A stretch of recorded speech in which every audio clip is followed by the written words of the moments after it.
আসসালামু আলাইকুম, কেমন আছেন সবাই? আশা করি ভালো আছেন। র-iTechMamun ইউটিউব চ্যানেলের আরও একটি ভিডিওতে আপনাকে স্বাগতম। আজকের ভিডিওর বিষয় হলো আমরা আমাদের আইফোনের যে কিপ্যাড আছে এই কিপ্যাডে কিভাবে টেক্সট রিপ্লেসমেন্ট সিস্টেম অ্যাড করব। তো আমাদের অনেক সময় ফোন নাম্বার, নাম, ইমেইল অ্যাড্রেস এবং অ্যাড্রেস এইগুলা লিখতে হয়। তো এইগুলা আমরা বারবার টাইপ করে লিখতে গেলেও অনেক সময়ের ব্যাপার হয়। তো আমরা জাস্ট যদি কোনো শর্টকাট সেট করি যে আমি যদি অ্যাড্রেসের এডিডি লিখি তাহলে আমার ফুল অ্যাড্রেসটা চলে আসবে। ফর এক্সাম্পল আমি আপনাদেরকে এখানে দেখাচ্ছি, এখানে এডি এইটুকু লিখি তাহলে এখানে আমার একটি অ্যাড্রেস চলে আসতেছে। তো আপনাদেরও এরকম আসবে। এটা হলো আমি একটা টেক্সটের শর্টকাট বা রিপ্লেসমেন্ট সিস্টেম অ্যাড করে নিয়েছি। তো এখানে ক্লিক করলে আমার ঢাকা বাংলাদেশ চলে আসতেছে। আমি যদি এখানে ইমেইলের ইএমএআই এটা লিখি তাহলে আমার ইমেইল অ্যাড্রেসটা চলে আসতেছে। তো এভাবে জাস্ট আপনারা যদি শর্টকাট ইউজ করেন তাহলে আপনাকে বারবার ফুললি টাইপ করা লাগবে না। তো এটা সেট করবেন কিভাবে সেটাই দেখাবো এখন। তার আগে বলে রাখি, এখনও পর্যন্ত আমার চ্যানেলটি সাবস্ক্রাইব না করলে এখনই সাবস্ক্রাইব করে নিন আর পাশে থাকা বেল আইকনটি প্রেস করে দিন। প্রথমে আমরা টেক্সট রিপ্লেসমেন্টের জন্য চলে যাব সেটিংসে এবং সেটিংস থেকে একটু নিচের দিকে চলে যাব, যেখানে আমরা জেনারেল অপশন দেখতে পাবো। জেনারেল অপশনে ক্লিক করব এবং একটু নিচের দিকেই আমরা দেখতে পাবো যে কিবোর্ড অপশনটি আছে। কিবোর্ড অপশনে ক্লিক করব, দেন এখানে আমরা দেখতে পাচ্ছি টেক্সট রিপ্লেসমেন্ট, এই অপশনটিতে আমরা ক্লিক করব। এখানে ক্লিক করার পরে আমি নর্মালি এখানে 2-3টা জিনিস সেট করে রেখেছি। তো আপনি চাইলে এখান থেকে আরও অ্যাড করতে পারবেন। আমি অ্যাড করে আপনাদেরকে দেখাচ্ছি। এখানে প্লাসে ক্লিক করব, প্লাসে ক্লিক করার পরে এখানে আমার নামটা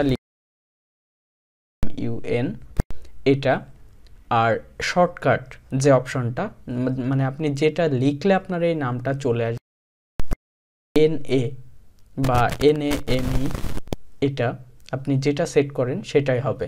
তো আমি এখান থেকে জাস্ট নেম লিখে সেট করলাম। এখন আমি যদি আমার যে কোনো জায়গায় কোনো কিছু টেক্সট লিখতে সেখানে আমি নেম লিখি তাহলে এখানে নিচে দেখতে পাবো নেমটা ফুল নেম চলে এসেছে। তো জাস্ট এভাবে আপনারা সেট করবেন এবং আমি আরও একটু আপনাদেরকে দেখাচ্ছি। এখান থেকে আমরা চলে যাব সেটিংসের শর্ট কিবোর্ড টেক্সট রিপ্লেসমেন্ট অপশনে, এখানে প্লাসে ক্লিক করব। এখানে আমি ধরুন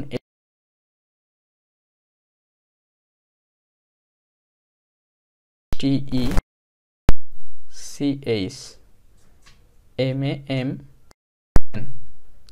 এরকম অ্যাড করব আর এখানে YT লিখলাম। মানে এটা আপনাকে জানা থাকতে হবে। আপনি ফোন নাম্বারের যদি PH বা PHONE লেখেন তাহলে ফুল নাম্বারটা চলে আসবে। যদি আপনার অ্যাড্রেস ADD লেখেন এই শর্টকাট অপশনে তাহলে আপনার ফুল অ্যাড্রেসটি চলে আসবে। তো আমি এখানে আরেকটি অ্যাড্রেস অ্যাড করে দেখাই তাহলে আপনাদের বুঝতে সুবিধা হবে। তো এখানে আমি রিপ্লেসমেন্টে একটি অ্যাড্রেস অ্যাড করতেছি।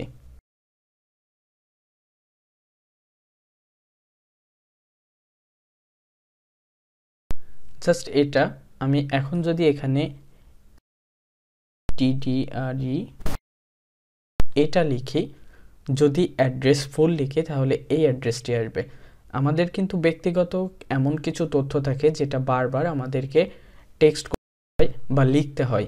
এই লেখাগুলোই আপনি এই টেক্সট রিপ্লেসমেন্ট এই অপশনে অ্যাড করতে পারবেন। তো আমি এটা সেভ করলাম। এখন আমি চলে যাব মেসেজ অপশনে এবং এখান থেকে মেসেজ টাইপ করব। যখনই আমি অ্যাড্রেস সম্পূর্ণ লিখছি তখন কিন্তু আমার ফুল যে অ্যাড্রেসটা লিখছি এই অ্যাড্রেসটা এখানে আসছে। তো এইভাবে জাস্ট আপনারা টেক্সট রিপ্লেসমেন্ট অপশনে আপনাদের পছন্দের বা আপনাদের প্রয়োজনীয় প্রতিদিন লাগে এমন কিছু লেখা আপনারা লিখে রাখতে পারেন। তাহলে আপনার লেখার সময় কমবে এবং আপনি চাইলে সঠিক লেখাগুলো লিখতে পারবেন। দেখা হবে পরবর্তী ভিডিওতে। সে পর্যন্ত ভালো থাকুন, সুস্থ থাকুন। আল্লাহ হাফেজ।